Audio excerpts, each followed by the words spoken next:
Hello दोस्तों। आज की कहानी है मन चंगा तो कठौती में गंगा। ये एक प्रेम कथा है। सुंदरता चेहरे से नहीं अपितु दिल का गुण है। यह कहानी एक ऐसे लड़के निखिलेश की है जिसे डांस का जुनून था। वो डांस के जरिए दुनिया को जीत लेना चाहता था। ये उसका जुनून था, लेकिन दिल में कहीं बैठी एक आरजू भी थी जो अक्सर ही उसके प्यार के बारे में कहा करती थी। उसकी इच्छा थी उसकी जीवन संगिनी एक गायिका हो, भले वो गायन में स्नातक ना हो, ना ही उसका पेशा गायन हो, लेकिन वो उसके लिए गुनगुना सके, उसके लिए चार शब्द ही हो पर गा सके। वो अक्सर ही भीड़ में उस आवाज़ को तलाशता था।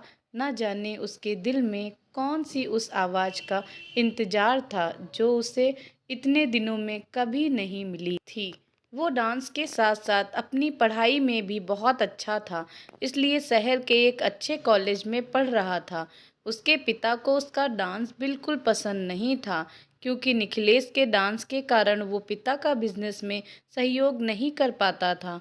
निखिलेश डांस में इतना ज़्यादा घुस चुका था कि उसकी ख्याति भी शहर में एक अच्छे डांसर के रूप में होने लगी थी।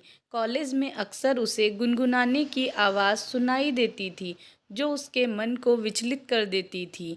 शायद वही वो आवाज़ थी जिसे वो ढूंढ रहा था।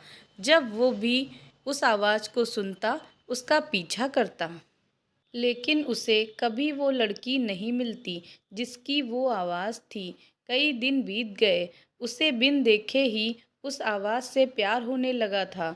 उसने अपने दिल ही दिल में उस आवाज़ के अनुरूप एक तस्वीर बना ली थी और अपने सपनों में उस तस्वीर से मोहब्बत करने लगा। एक दिन उसे फिर से वही आवाज़ सुनाई दी। उसने भाग कर देखा तो कॉलेज के बगीचे में दो लड़कियां बैठी थीं। उसे आज वो लड़की दिख ही गई जिसकी आवाज़ उसके दिलो दिमाग में छाई हुई थी। वो दोनों बहनें थीं जो हमेशा ही साथ रहती थीं। उनमें से एक का नाम आभा और दूसरी का नाम प्रतिभा था। आभा स्वभाव से शांत थी, अक्सर ही अपनी बहन के पीछे चुप सी खड़ी रहती थी। उसकी मुस्कान बहुत अच्छी थी। वो दिल में जितनी साफ थी, उसके चेहरे पर भी वह वही निर्मल भाव थे, लेकिन वो दिखने में बहुत साधारण थी।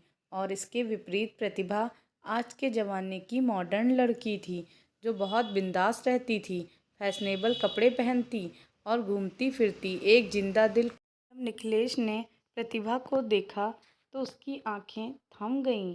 उस नशीली आवाज़ के पीछे ये सुंदर चेहरा देख निखिलेश सन्न सा रह गया और अपना सब कुछ उस पर लुटा बैठा। हर वक्त वो इस कोशिश में रहता कि कैसे भी प्रतिभा से उसकी बात हो सके, इसलिए उसने उसे फेसबुक पर फ्रेंड रिक्वेस्ट भी। वो घंटों फेसबुक पर प्रतिभा से बातें करता, एक दोस्त की तरह उससे अपने सुख दुख शेयर करता, और दूसरी तरफ से भी उसे बहुत अच्छा रिस्पांस मिल रहा था। निखिलेश की ज़िंदगी का खालीपन भर गया था। उसे एक साथी की आदत सी होने लगी थी। जब तक वो दिन भर की बातें फेसबुक पर उससे शेयर नहीं करता, उसका दिन पूरा नहीं होता था। कई बार उसके असाइनमेंट पूरे नहीं होते, और जब वो ये बात अपनी दोस्त को फेसबुक पर कहता, दूसरे दिन उसके नाम से कंप्लीट असाइनमेंट क्लास में जमा हो जाता था। इसके अलावा जब भी निखिलेश को पैसे की ज़रूरत होती, उसकी फ्रेंड अपनी स्कॉलरशिप के पैसे उसके अकाउंट में ट्रांसफ़र कर देती। ऐसी कई बातें जो उसके कहते ही उसकी दोस्त पूरा कर देती थी। निखिलेश को यह एहसास हो गया था कि वो जितना प्रतिभा को पसंद करता है, उतना ही प्रतिभा उसे। उसे यह भी यकीन हो गया था कि प्रतिभा जितनी मॉडर्न रहती है, वास्तव में उतनी ही सरल और दिल से भोली है। शायद इसी एक बात में निखिलेश गलती कर रहा था, क्योंकि फेसबुक पर वो जिससे बात कर रहा था वो प्रतिभा नहीं, आभा थी। उसकी आवाज़ से, व्यवहार से, अपनेपन से निखिलेश को प्यार था। वो आभा थी, लेकिन निखिलेश का मन उस बाहरी सुंदरता की तरफ आकर्षित था, जिसका मन उतना सुंदर नहीं जितना उसका था, जिसका चेहरा उतना सुंदर नहीं था। यह सिलसिला कई दिनों तक चलता रहा। आभा और निखिलेश दोनों ही एक गलतफहमी के चलते एक दूसरे के बहुत करीब आ गए। निखिलेश के एहसासों में प्रतिभा का चेहरा और आभा की आवाज़, उसका सुंदर मन, उसके विचार दिन प्रतिदिन गहरे होने लगे और इसी तरह उसके डांस का जुनून भी बढ़ता गया, क्योंकि आभा जो कि एक उसके लिए प्रतिभा थी, वो भी निखिलेश के डांस से बहुत प्यार करती थी। यहाँ तक कि निखिलेश ने अपनी प्यार की बातें अपने दोस्तों तक से कह दी थी। सब उसे हमेशा बोलते थे कि वो बहुत लकी है, क्योंकि उसे प्रतिभा जैसी सुंदर और मॉडर्न लड़की में वो सब गुण मिले जिसे वो हमेशा चाहता था। एक दिन उसने फैसला किया कि वो प्रतिभा से जाकर अपने दिल की बात कहेगा, और उसने वही किया। उस दिन वो बहुत अच्छे से रेडी हुआ और हाथों में गुलाब के फूलों का गुलदस्ता लेकर प्रतिभा से मिलने गया। प्रतिभा अपने दोस्तों के साथ बैठी थी और वहीं उसके साइड में आभा भी थी। निखिलेश उन दोनों की तरफ बढ़ रहा था। ये देख आभा के दिल में अजीब सी बेचैनी थी, क्योंकि वो लोग आज तक रूबरू नहीं हुए थे, पर कहीं न कहीं उसे बहुत खुशी भी हो रही थी। जैसे ही निखिलेश उन तक पहुंचा और उसके हाथों में गुलाब देकर घुटनों के बल बैठकर प्रतिभा को प्रपोज किया, यह देख आभा स्तंभ रह गई और सारी बातें समझ आ गईं। वो चुपचाप वहाँ से चली गई। थोड़ी देर तक सब शांत रहा और एकदम ही प्रतिभा जोर जोर से हंसने लगी और उसने अपने दोस्तों के साथ मिलकर निखिलेश की बहुत हंसी उड़ाई और कहा कि तुम क्या सोचते हो, मेरे जैसी मॉडर्न लड़की एक नचनिया से शादी करेगी? मेरी पसंद तो एक पैसे वाला बिजनेसमैन है। और वो निखिलेश की बहुत बेइज्जती करी। निखिलेश अपने गुस्से को पीकर वहाँ से निकल गया। तभी उसे आभा मिली। उसने निखिलेश से माफ़ी मांगी। उसने बताया कि फेसबुक पर वो जिससे बात करता था वो खुद आभा थी। यह सुनकर निखिलेश और गुस्सा हो जाता है और अपना पूरा फ्रस्ट्रेशन आभा पर निकाल देता है। इसके बाद निखिलेश सब छोड़कर वहाँ से चला गया। वो अपनी बेइज्जती भूल नहीं पाया और उसने अपना डांस भी छोड़ दिया। अपने पिता की इच्छा अनुसार बिजनेस करने लगा। वो दिन रात बस काम करता। उसे बिजनेस में बहुत सफलता मिली, लेकिन हर रोज़ उसकी आंखों में वो एक दिन घूमता रहता जब उसकी बेइज्जती हुई थी। उसको सभी ऐशो आराम मिला, चैन नहीं। उसके चेहरे पर हंसी तभी आती जब उसे फेसबुक पर कहीं आभा की कोई बात याद आती। दूसरी तरफ आभा भी उसे बहुत याद करती थी। एक दिन आभा को एक बहुत बड़े डांस कंपटीशन के बारे में पता चला। वो चाहती थी कि इसमें निखिलेश हिस्सा ले, लेकिन वो कैसे निखिलेश को इसके लिए मनाती। उसे निखिलेश के बारे में बस इतना पता था कि वो अब टाउन में नहीं है और एक सफल बिजनेसमैन बन गया है।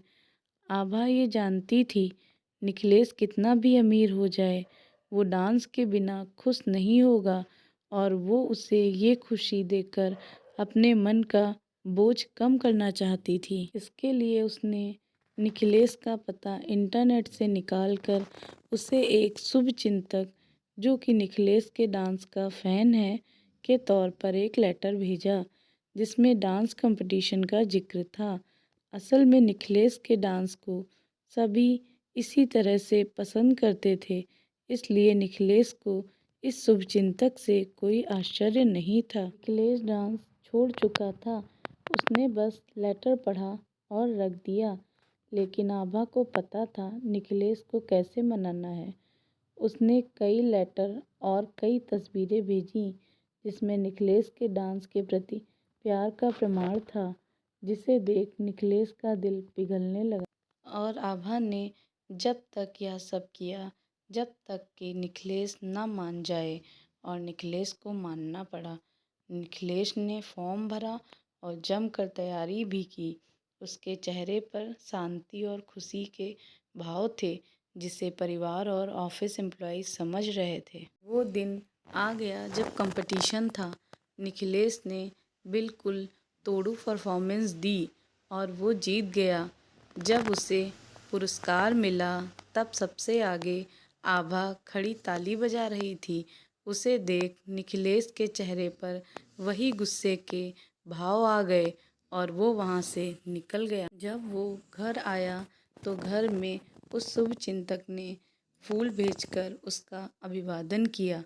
साथ ही उसे एक लेटर भी लिखा, जिसमें था कि आने वाले कुछ दिनों में उसे एक सरप्राइज़ मिलेगा। निखिलेश चौंक गया। उसे बार बार उसी बात का ख्याल सताने लगा। घर लौटा तो घर पर प्रतिभा और उसके माता पिता प्रतिभा के रिश्ते के लिए आए थे। असल में आभा ने प्रतिभा और निखिलेश की शादी के लिए अपने माता पिता और प्रतिभा सभी को मना लिया था। आभा हर हाल में निखिलेश को खुश देखना चाहती थी, इसलिए पहले उसने निखिलेश को वापस अपने डांस से मिलवाया और फिर निखिलेश को प्रतिभा से। निखिलेश कुछ देर सभी के साथ बैठा, पर उसका मन नहीं लग रहा था।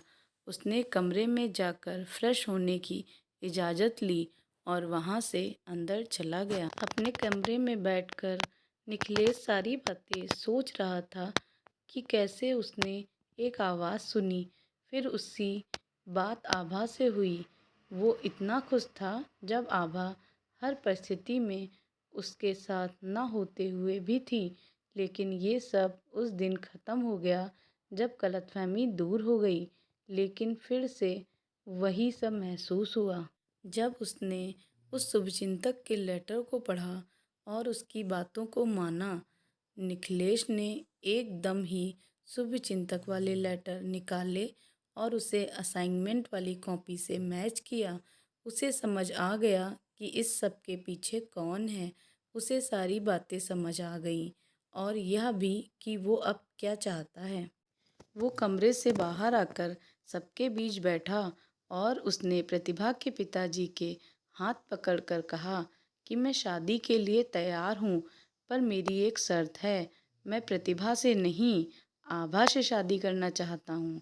वो सभी को कहता है, मैं भी औरों से तरह सुंदरता में प्यार ढूंढ रहा था। यह भूलकर कि मुझे जिस आवाज़ से प्यार था, उसका चेहरा यह तय नहीं करता कि आवाज़ कितनी सुंदर है। मेरे दिल को जिसने छुआ था, असल में वो आभा ही थी। उसकी पूरी बातें सुन सभी की आंखें भर गईं और निखिलेश और आभा एक हो गए। आभा का मन बहुत साफ था, इसलिए उसे उसका प्यार मिलता है। और तभी तो हम कहते हैं, मन चंगा तो कठौती में गंगा। यह कहानी कैसी लगी ज़रूर कमेंट बॉक्स में लिखें।